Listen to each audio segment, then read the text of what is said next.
नमस्कार, प्रदेश की number 1 debate show में आपका बहुत बहुत स्वागत। मैं हूं आपके साथ संतोष कंगवार।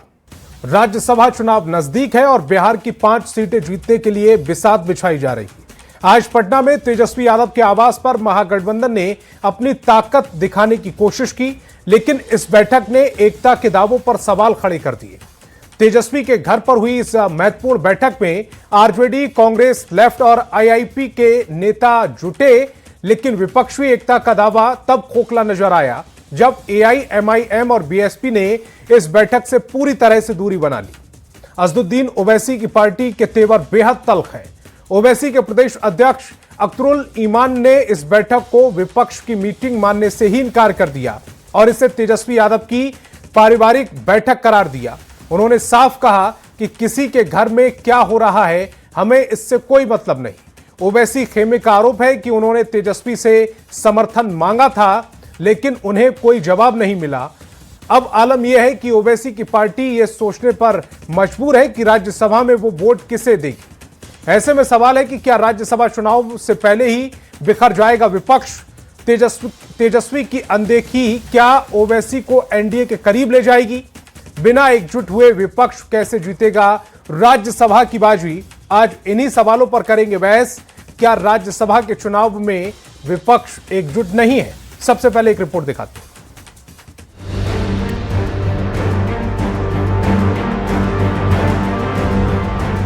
16 मार्च को बिहार की 5 राज्यसभा सीटों पर चुनाव है। चुनाव को लेकर दोनों ही गठबंधन सियासी गुणागणित में जोर शोर से जुट गए हैं। उद्देश्य एक ही है कि राज्यसभा का हमारा सीट इस पर निकलेगा। आरजेडी ने अपने एकमात्र उम्मीदवार की जीत के लिए मोर्चाबंदी शुरू कर दी है। इसी क्रम में मंगलवार को तेजस्वी यादव ने महागठबंधन के साथियों के साथ बड़ी बैठक की और सहयोगियों से एक एक वोट सहेजने की अपील भी की ताकि कोई चूक न रह जाए। लेकिन तेजस्वी की इस बैठक में न तो ओवैसी की पार्टी एआईएमआईएम का कोई विधायक पहुंचा, न ही मायावती की पार्टी बीएसपी का एकमात्र विधायक है। यहाँ तक कि एआईएमआईएम के बिहार प्रदेश अध्यक्ष अख्तरुल ईमान ने कह दिया कि उन्हें न तो कोई न्योता मिला, न ही उन्हें बैठक की कोई जानकारी है। ये तेजस्वी यादव की पारिवारिक बैठक है और किसी के घर में क्या हो रहा है इससे हमें कोई लेना देना नहीं। उसको हम कैसे देखेंगे? तेजस्वी यादव के साथ हैं आप लोग? अब सवाल ये पैदा होता है गैर के साबदी में अब्दुल्ला दीवाना वाला मामला। अब तेजस्वी जी को जाकर पूछ लीजिएगा, वो हमारी जरूरत है उनको।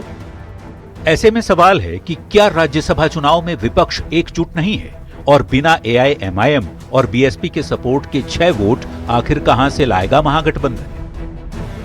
बिहार विधानसभा में महागठबंधन के विधायकों की कुल संख्या 35 है, जबकि एक सीट पर जीत के लिए 41 वोट की जरूरत है। यानी कि एक सीट जीतने के लिए महागठबंधन को अतिरिक्त 6 वोट चाहिए होगा। फिलहाल ओवैसी की पार्टी एआईएमआईएम के 5 विधायक हैं और बीएसपी का 1 विधायक है, यानी दोनों को मिलाकर 6 वोट। अगर इनका समर्थन मिल जाए तो महागठबंधन की राह थोड़ी आसान हो सकती है। लेकिन तेजस्वी की बैठक से दोनों ही पार्टियों ने दूरी बनाए रखी। वैसे तेजस्वी यादव ने कहा है कि वो इन दोनों दलों के नेताओं से बात करेंगे। हम लोग सब तैयार हैं और 41 विधायक हमारे साथ हैं। हमारा जो 5वां कैंडिडेट है वो हमारा सीट है, हम लेंगे। लेकिन एनडीए के नेता कह रहे हैं कि तेजस्वी लाख बैठक कर लें, जीत सभी एनडीए उम्मीदवारों की ही होगी। राज्यसभा चुनाव का रिजल्ट क्या रहता है, कौन हारता है और कौन जीतता है, ये तो 16 मार्च को ही पता चलेगा। फिलहाल सबसे बड़ा सवाल ये है कि क्या राज्यसभा चुनाव में विपक्ष एकजुट नहीं है? न्यूज 18 के लिए पटना से रवि एस नारायण, अमित कुमार और दिल्ली से अमितेश सिंह के साथ ब्यूरो रिपोर्ट। तो चलिए सीधे आज के सवालों पर आते हैं। सवाल है कि क्या विपक्ष में सब कुछ ठीक नहीं चल रहा है? ओवैसी की अनदेखी तेजस्वी को कितनी भारी पड़ने वाली है? सवाल यह भी पूछेंगे कि क्या आरजेडी की बैठक सिर्फ एक पारिवारिक मेल है, जैसा एआईएमआईएम की ओर से कहा जा रहा है? सवाल यह भी पूछेंगे कि क्या विपक्षी दरार से एनडीए को सीधा फायदा होगा? और सवाल यह भी पूछा जाएगा कि क्या विपक्षी एकजुटता के बिना आरजेडी जीत पाएगी? तो चलिए मेहमानों से आपका परिचय कराते हैं। कांग्रेस से सिद्धार्थ तिवारी जी मेरे साथ जुड़ रहे हैं, जेडीयू से महेश दास जी, आरजेडी से डॉक्टर जयंत जिज्ञासु, बीजेपी से पीयूष शर्मा जी जुड़ रहे हैं। इसके अलावा वरिष्ठ पत्रकार रमाकांत चंदन जी भी इस डिबेट का हिस्सा हैं। सभी मेहमानों का बहुत बहुत स्वागत। मेरा पहला सवाल, जयंत जिज्ञासु जी, कैसे जीतेगा 5वीं सीट? एआईएमआईएम आपके साथ आने को तैयार नहीं, कह रहे हैं कि जो आपने आज मीटिंग की विपक्ष की, वो दरअसल पारिवारिक मेल था। देखिए, लोकतंत्र है, हर दल चाहता है कि उसके नुमाइंदे अधिक से अधिक संख्या में किसी भी सदन में पहुंचे, और हम लोगों के पास यानी इंडिया ब्लॉक के पास जितने एमएलए हैं उनकी संख्या को देखते हुए बहुत स्पष्ट मंशा के साथ और जीत के लिए हम लोगों ने अपना उम्मीदवार वहां पर दे दिया है। नामांकन हो गया है, नामांकन वापसी की तिथि भी जा चुकी। तो अब तो जो जिस दिन वोटिंग होना है तब तक का समय हमारे पास है। और आप जानते हैं कि कैसे इसमें चुनाव होता है और कैसे समर्थन जुटाया जाता है। तो ये तो तुम्ही से मोहब्बत, तुम्ही से लड़ाई, ये तो सियासत में होती रहती है। और जब कोई प्रतिक्रिया आए इस तरह की, तो हम उस प्रतिक्रिया के लिए भी समझते हैं कि कंसिडरेशन के लिए, परसुएशन के लिए हमेशा एक गुंजाइश रहती है। आप ये कह रहे हैं कि तो तुमसे ही मोहब्बत, तुमसे ही लड़ाई, यानी कि AIMIM के पास और कोई विकल्प नहीं है सिवाय आपके। ना ना ना ना ना ना ना, हमने तो ये कहा नहीं। हमने ये कहा कि बहुत सारे जो मोर्चे हैं उस पर लोग काम करते हैं, और हम लोग जीत के प्रति ये आपसे जरूर कहना चाहते हैं कि आश्वस्त इसलिए हैं कि जो लार्जर इंटरेस्ट है आइन के पक्ष में और लोकतांत्रिक मूल्यों के हक में, इसको AIMIM के साथी भी समझते हैं, उनके सरबराह भी समझते हैं, और वो निश्चित तौर पर एक विवेकपूर्ण फैसला लेंगे और जरूर चाहेंगे कि ये फिरका परस्त ताकत जो है, या फिर जिनकी नजर बिहार की जमीन पर है और जो अडानी को गिफ्ट करना चाहते हैं यहां, तो एक शक्ति संतुलन के लिए भी आवश्यक है कि देश का जो सर्वोच्च सदन है उसमें उनके हितों के संरक्षण की बात को उठाने वाला जो धड़ा है वह थोड़ा और मजबूत हो। तो हम तो अपील करना चाहते हैं अपनी पार्टी की ओर से और इस अलायंस हमारा इंडिया ब्लॉक की ओर से कि आप कोई भी फैसला जो लेंगे निश्चित तौर पर दूरदर्शिता का परिचय देते हुए लेंगे, और अभी जो कुछ उनकी तरफ से बातें आ रही हैं ये सब सुलझा ली जाएंगी मेल मोहब्बत के साथ, बिरादराना भाव के साथ, भाईचारे के साथ। अख्तरुल ईमान साहब ये कह रहे हैं, पांचवें उम्मीदवार जो है अख्तरुल ईमान साहब ये कह रहे हैं जयंत जी कि हमने तेजस्वी यादव से समर्थन मांगा था, तेजस्वी यादव ने उस समय कोई जवाब नहीं दिया।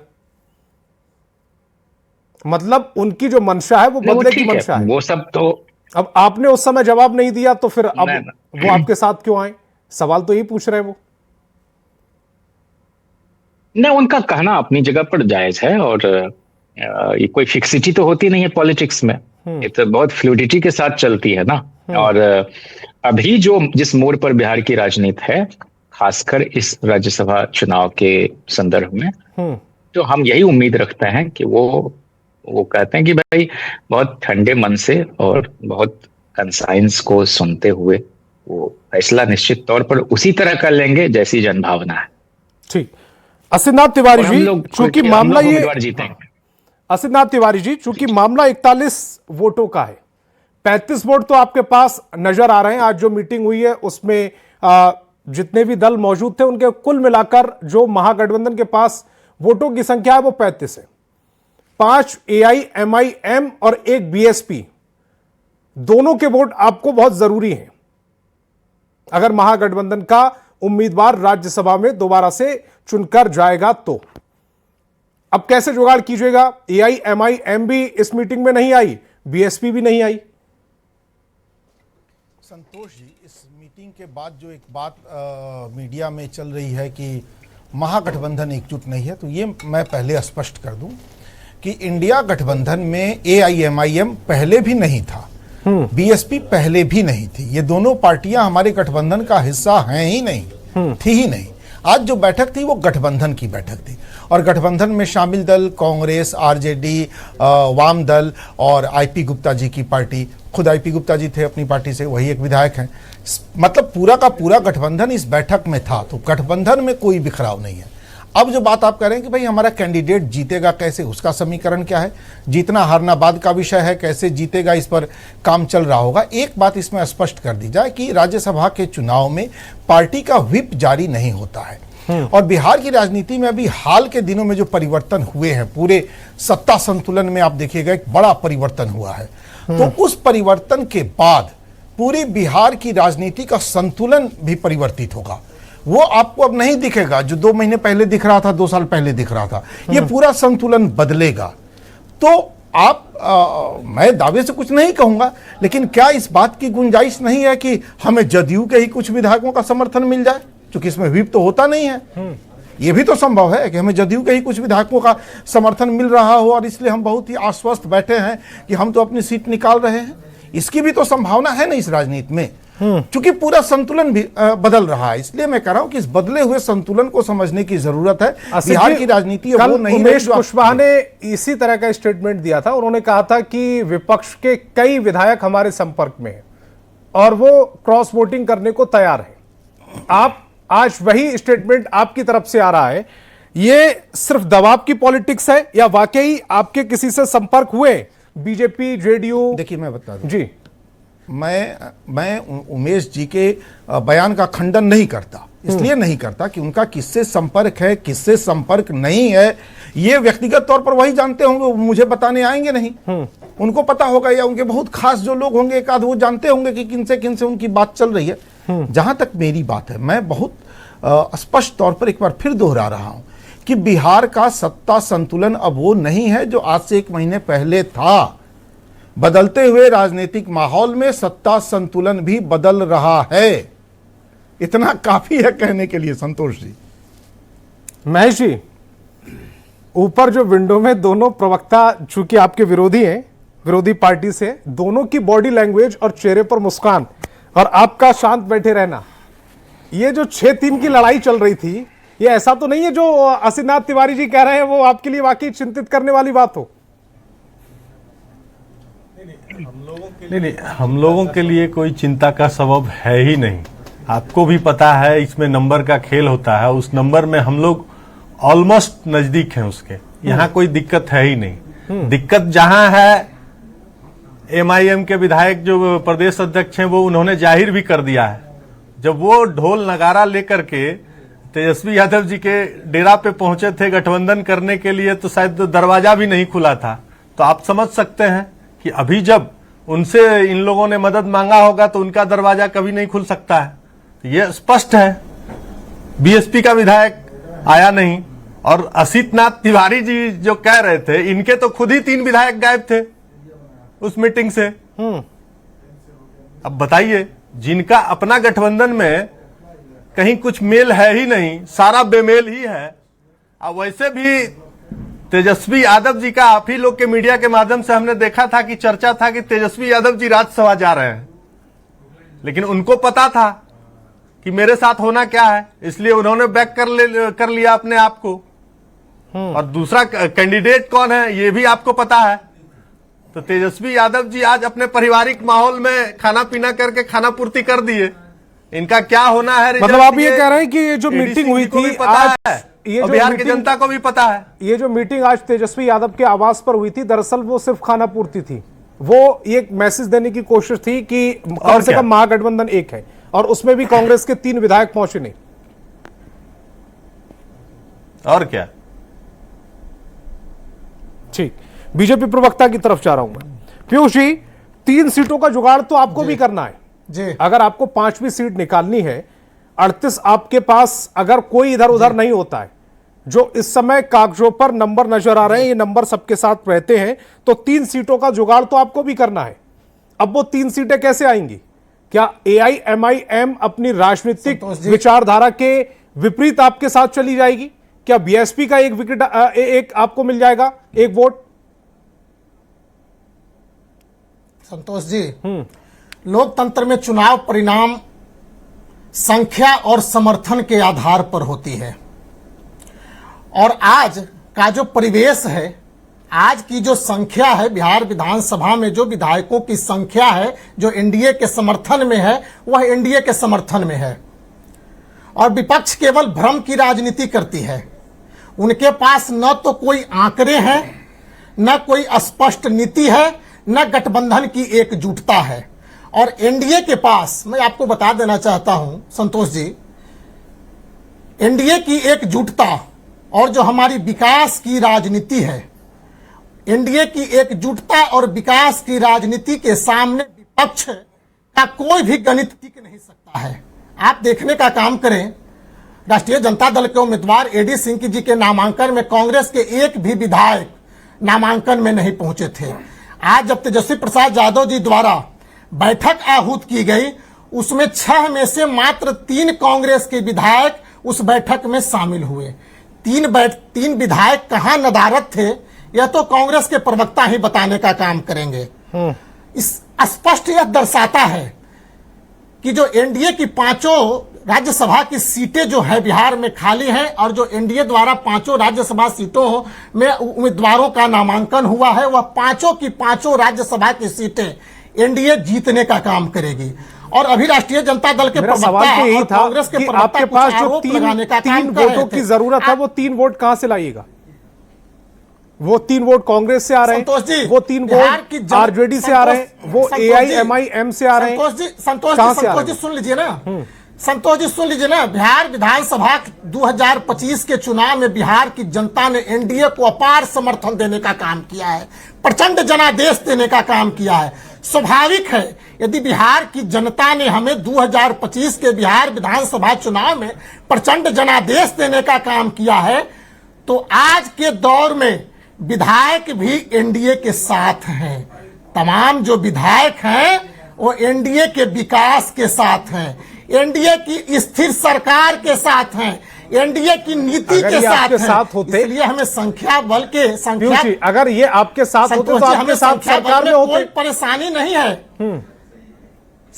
संतोष जी, संख्या बल में हमें कोई परेशानी नहीं है। जहां तक एआईएमएम की बात है, तो 2022 का वह दिन एआईएमएम के प्रदेश अध्यक्ष अख्तरुल इमाम जी को याद है, जब राष्ट्रीय जनता दल के नेता तेजस्वी प्रसाद यादव ने एआईएमएम के पीठ पर खंजर घोंपते हुए 5 में से 4 विधायकों को अपने दल में लेने का काम किया था। आज अख्तरुल इमाम जी तो उन्हीं बातों को दोहराने का काम कर रहे हैं। विधानसभा 2025 के बिहार विधानसभा चुनाव में वे उनके दरवाजे पर गए थे, ढोल नगाड़े के साथ गए थे।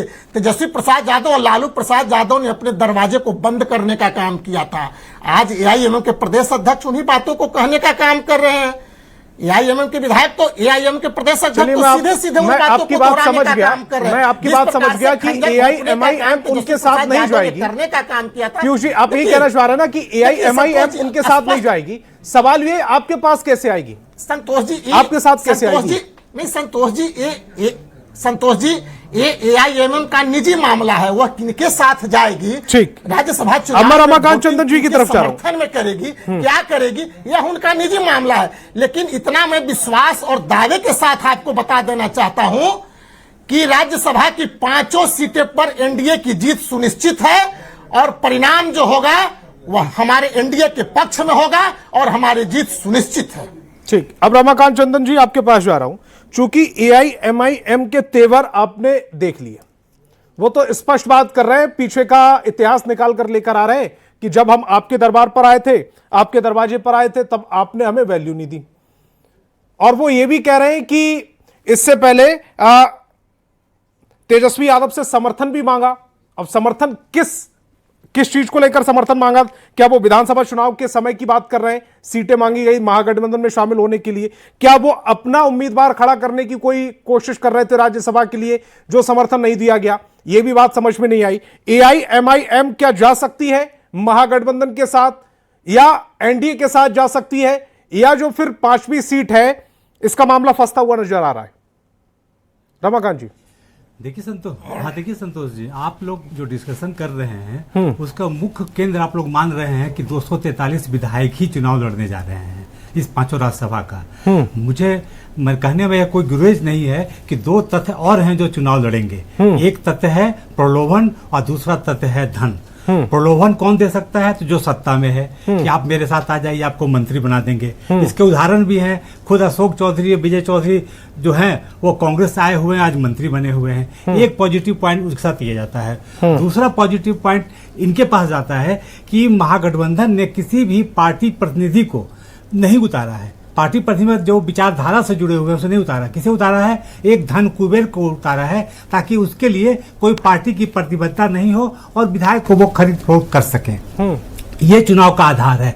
अब है कि अब पोजीशन क्या हो सकता है? महागठबंधन से दिक्कत क्या है? उसको उम्मीद उस एआईएम से है जिसको 2 बार दरवाजे से लौटा दिया गया है। उसको उम्मीद उस बसपा उम्मीदवार से है जिसके पिताजी को टिकट न दे करके किसी और को टिकट दिया गया था, जबकि वो राजद के थे, अंबिका यादव जी। वहां उनसे उनको उम्मीद है। तो जिनको उन्होंने ठुकराया है उनसे उनको उम्मीद है। लेकिन मुझे लगता है कि अगर थोड़ा सा भी इधर देखे होंगे, एआईएम के जो प्रदेश अध्यक्ष है उनका बहुत मजबूत बॉन्डिंग नीतीश कुमार जी के साथ हुआ है। अगर थोड़ा सा भी इशारा हो जाता है तो संभव है कि उस ठुकराए हुए महागठबंधन के साथ न जा करके और सेकुलर राजनीति के नाम पर वो बाइकआउट कर देंगे। इतने में ही उसका 5वां उम्मीदवार एनडीए का निकल जाएगा। ज्यादा की जरूरत नहीं पड़ेगी अगर केवल एआईएम बाइकआउट कर दें। और रही जहां तक सूचना की बात, तो खुद कल परसों ये सूचना थी कि एआईएम ने कहा कि अगर हमारे कुछ विधायक उनके संपर्क में हैं तो वो देखेंगे हमारे ओवैसी जी, और मेरा पूरा उम्मीद है कि हम पांचों एक साथ हैं। तो जब पांचों एक साथ हैं, या तो एनडीए में जाएंगे या बाइकआउट करेंगे, दूसरा कोई बात तो है नहीं। दोनों स्थिति में एनडीए के उम्मीदवार को और पांचों उम्मीदवार को जीत मिलेगी। और बसपा तो खुद पहले ही कह चुकी है कि मैं नहीं जाऊंगा महागठबंधन के साथ में। तो ले दे करके मामला अब उसी और है, प्रलोभन और धन। जो लेकिन असितनाथ तिवारी जी और जयंत जी ने जो 2 बातें दोनों की जो कॉमन थी वो ये कि एक तो जेडीयू की खुद की स्थिति फिलहाल अच्छी नहीं बता रहे। असितनाथ तिवारी जी और जयंत जी कह रहे हैं कि जेडीयू में बिखराव की स्थिति है, क्योंकि नीतीश कुमार जी राज्यसभा जा रहे हैं, इस वजह से उसका फायदा उन्हें मिल सकता है। यानी कि वो कहने का काम ये कर रहे हैं कि अगर उमेश कुशवाहा ये कह रहे हैं कि कांग्रेस, आरजेडी या विपक्ष के लोग हमारे संपर्क में हैं, विधायक हमारे संपर्क में हैं, तो ये बात उन पर भी लागू होती है, जेडीयू पर। जी बिल्कुल। लेकिन आपने देखा होगा कि जदयू के भीतर जो जिस 2 गुट की बात आ रही है उस पर यह माना जा रहा है कि एक ऐसा गुट है जो भाजपा के प्रति समर्थन है, एक दूसरा गुट ऐसा है जो जदयू के प्रति है। तो वो कहीं नहीं ऐसा नहीं आता है कि वो राजद के प्रति एक गुट जो है वो उसकी तरफ निष्ठा उसकी है, इसलिए उधर निष्ठा जदयू की नहीं होगी। और भाजपा को जरूरत नहीं है कि जदयू का कोई टूट क्या है या फिर उसका मुख्य निशाना क्या है भाजपा का या एनडीए का, कि कांग्रेस के 3 विधायक आ जाएं और उसको लेकर के ये जरूर हावी हैं और कैसा करना चाहते हैं, ऐसी सूचनाएं भी हैं। और पहले भी कांग्रेस के विधायक टूट के आए हैं, क्योंकि उनको एक प्रलोभन मंत्री का मिल सकता है, मंत्रिमंडल विस्तार होना हो सकता है। तो ये ज्यादा उम्मीद है कि टूट फूट वहीं होगी, क्योंकि विपक्ष को वोट करके जदयू को क्या मिलेगा? अगर जदयू को कोई विधायक महागठबंधन को वोट करेगा तो क्या मिलेगा? मंत्री पर तो मिलेगा नहीं। मैं महेश जी की तरफ जा रहा हूं, चूंकि उन्होंने हाथ उठाया, उसके बाद असित जी आपके पास आ रहा हूं। महेश जी। संतोष जी, जिसका घर शीशा का हो वो दूसरे पे ढेला नहीं फेंका करते हैं। आज की स्थिति में बता रहा हूं कि जिस बैठक में तेजस्वी यादव जी अपने आवास पे किए थे, शायद आज वोटिंग हो जाता तो स्थिति आपके सामने है। जो कांग्रेस हमारे ऊपर एलिगेशन लगा रही है वही कांग्रेस का 3 विधायक बाइकआउट कर जाता। अब बात करते हैं कि हमारे यहाँ ये है और वो है। स्थिति तो आपकी इतनी खराब है कि आप उठ के खड़ा नहीं हो पा रहे हैं, आपके विधायक आपके बैठक में नहीं उपस्थित हो पा रहे हैं और आप दूसरे पे उंगली उठा रहे हैं। अरे भाई, एनडीए का पांचों कैंडिडेट निश्चित तौर पे जीत के आएगी, ये मैं आपको आश्वस्त करता हूं। अब मैं असित जी की तरफ जा रहा हूं। असित जी, 2 महत्वपूर्ण पॉइंट। एक तो कांग्रेस ने अभी तक अपने विधायक दल का नेता नहीं चुना और आपके कुल विधायक है 6। दूसरा ये कि आज की मीटिंग में भी 3 नदारत थे, 3 ही पहुंचे। रमजान का महीना है, रोजे में लोग थे, दूर से आना था और उन लोगों ने इसकी सूचना भिजवा दी थी कि भाई पार्टी का जो फैसला होगा हमें मान्य है, अगर बहुत जरूरी ना हो तो इतनी दूर से न बुलाया जाए, रोजे में है हम लोग, तो उन लोगों को कह दिया गया था कि अपनी सुविधा आप देख लीजिए। एक आदमी से तो खुद मेरी उसमें बात हुई है, उन्होंने भी उन्होंने यही समझाया है कि बहुत दूर से किशनगंज से आना था, रोजा चल रहा है। तो अध्यक्ष जी से हमने कहा भी था, आग्रह किया था कि भाई पूरा समर्थन है, पार्टी जो फैसला करेगी हम मानेंगे, तो बहुत जरूरी ना हो। तो अध्यक्ष जी ने कहा था कि आप अपनी सुविधा देख लीजिए। तो अब क्या सच्चाई है मैं नहीं जानता, लेकिन जो उन्होंने मुझे बताया मैंने आपको बता दिया, आपके दर्शकों को बता दिया। पहली बात। दूसरी बात, जो रमाकांत चंदन जी कह रहे थे कि जदयू में 2 गुट है, जिसमें एक भाजपा का समर्थक और एक ठेठ जदयू का समर्थक है, लेकिन एक तीसरा गुट भी है, और ये तीसरा गुट हाल में पैदा हुआ है। इसे लग रहा है कि जदयू पर भाजपा ने कब्जा कर रखा है। अब ये जदयू वाला जदयू नहीं रहा, इस पर अब भाजपा का कब्जा हो चुका है। तो वो गुट किधर जाएगा? वो जदयू के साथ तो जाएगा नहीं, और भाजपा से तो वो चिढ़ा हुआ है कि भाजपा के साथ हम क्यों जाए, भाजपा ने तो कब्जा कर लिया और हमारे नेताओं ने भाजपा के सामने सरेंडर कर दिया।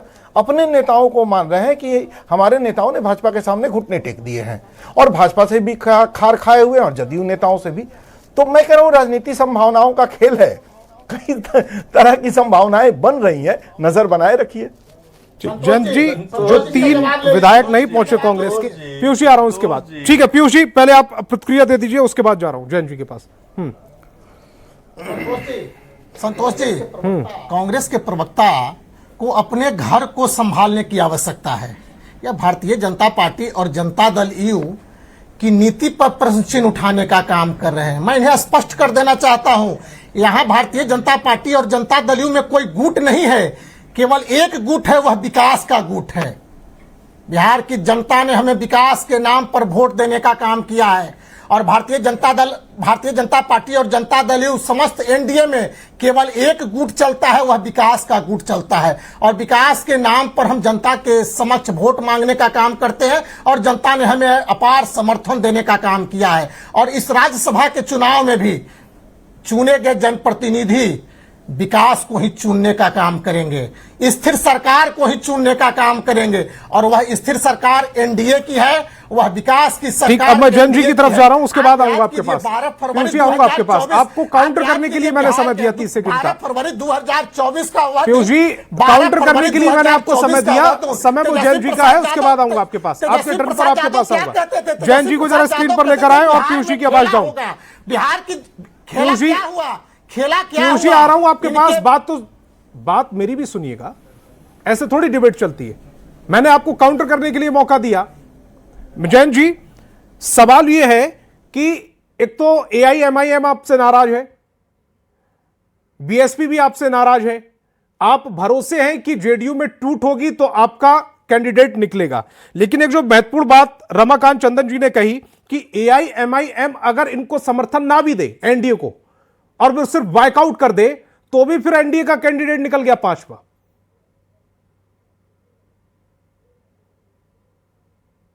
देखिए, ये सब तो एक हाइपोथेटिकल सिचुएशन पर हम लोग विचार कर रहे हैं कि क्या क्या हो सकता है, क्या क्या संभावनाएं बन सकती हैं। जाहिर सी बात है कि हम लोग भी उन संभावनाओं को तलाशते हैं, लेकिन एग्जैक्टली हम किनको अप्रोच कर रहे हैं, कौन हमको कर रहे हैं, किन्होंने हमको आश्वस्त किया है, किनको हमने भरोसा दिलाया है, अब इसका तो रहस्योद्घाटन हम यहाँ पर नहीं कर सकते हैं, और वह वाइज भी नहीं है।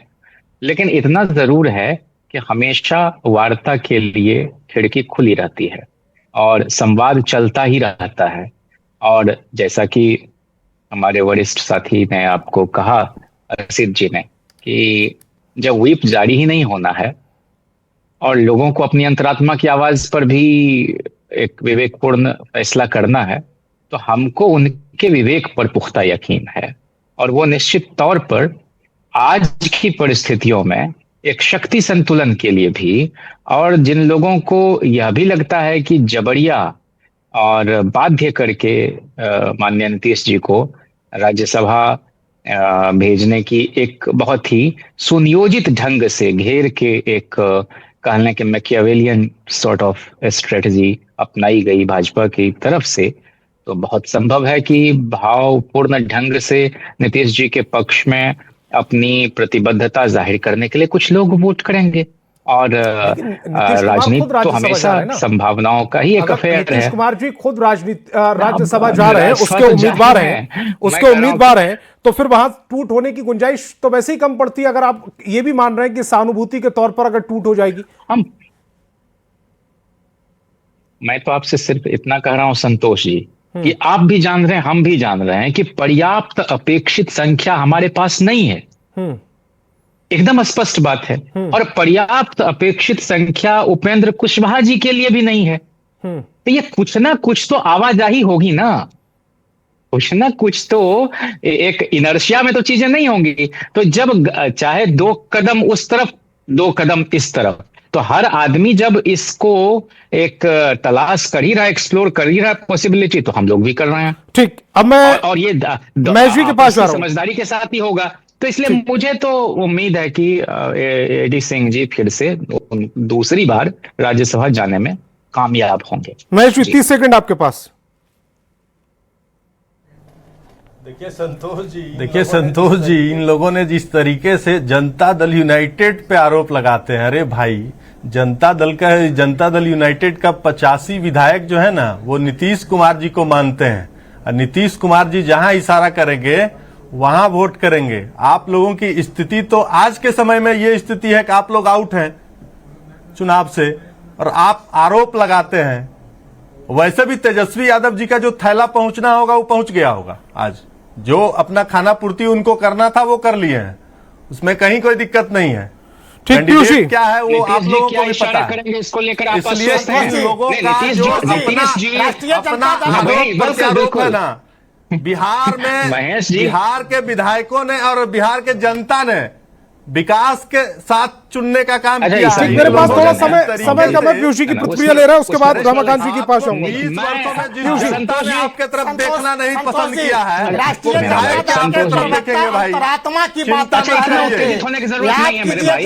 मैं कह रहा हूं कि नीतीश जी के इशारे को नीतीश जी के विधायक समझ जाएंगे। 12 फरवरी नीतीश जी क्या इशारे करते हैं वो कई बार आपको भी नहीं समझ में आएगा। कहा करते थे बिहार विधानसभा चुनाव के फ्लोर टेस्ट में खेला होगा। विधायकों ने अंतरात्मा की आवाज, अंतरात्मा की सुनी और एनडीए के समर्थन में अपने वोट अपना मत देने का काम किया। और तेजस्वी प्रसाद यादव काम हुआ दिल्ली से, ये भी हम जानते हैं कि बिहार विधानसभा लोगों ने स्विच करवाया विधायक को फ्लोर ऑफ खेला किसके साथ हुआ हाउस पर अनैतिक काम तो सरकार की तरफ से कराया गया। हमने तो किसी की खरीद फरोख्त नहीं की, हमारे विधायक को खरीद लिया गया। अरे सुनिए ना जी, हमारे विधायक को खरीद लिया गया। विधायकों की अंतरात्मा की आवाज एनडीए की सरकार है। संतोष जी, आप तो पत्रकार हैं, आप जान रहे हैं कि आरजेडी का विधायक स्विच किया उस तरफ, कांग्रेस का विधायक बाद में उस तरफ गया है। मेरे पास आखिरी 1 मिनट है। रमाकांत जी, मैं आपके पास क्लोजिंग स्टेटमेंट के लिए आ रहा हूँ। पीयूष जी ठीक, पीयूष जी ठीक, समय मेरे पास बहुत कम है। बैठे रमाकांत जी आखिरी 1 मिनट। आंखों में इशारा हो गया, तो इसका जवाब ये देना चाह रहा हूँ कि देख लेंगे। इनको पता होगा कि जब 5 सीटों के लिए सीट का अलॉटमेंट होगा तो जिस किसी पर, चूंकि नीतीश जी राजनीति के चाणक्य हैं, जिस किसी पर उन्हें शक होगा को शिफ्ट कर सकता है, वो उसे अपने फाले में रखेंगे। क्योंकि वोट का अलॉटमेंट होगा कि ये वोट आपका, ये वोट आपका, ये वोट आपका, तो उस समय जो छान करते हैं कि एक फिल्टर मैकेनिज्म होगा, वो निश्चित रूप से किसी के भागने के इतर ढूंढा जाएगा और वो एक पुख्ता सबूत होगा जिसके कारण जदयू भाजपा के विधायक शिफ्ट न कर सके। अब रही बात कि संभावना क्या है, तो संभावना वही है एआईएम के पास, संभावना बसपा के पास में है, और इसकी संभावना महागठबंधन की तरफ जाने की कम है बनिस्पत की एनडीए की तरफ। इसलिए मुझे लगता है कि 5वां सीट भी एनडीए को जाए। ठीक है, मेरे पास समय की कमी है, इस डिबेट को यहीं रोकना पड़ेगा। तमाम मेहमान मेरे साथ जुड़े, आपका बहुत बहुत शुक्रिया। लेकिन राज्यसभा को लेकर जो 5वीं सीट को लेकर मंथन चल रहा है, बिसात बिछाई जा रही है, उस बिसात का फल किसकी तरफ जाएगा, वो बिसात किसके लिए काम करेगी, इस पर ही आज हमने मंथन किया। बहस बिहार की मैं फिलहाल आगे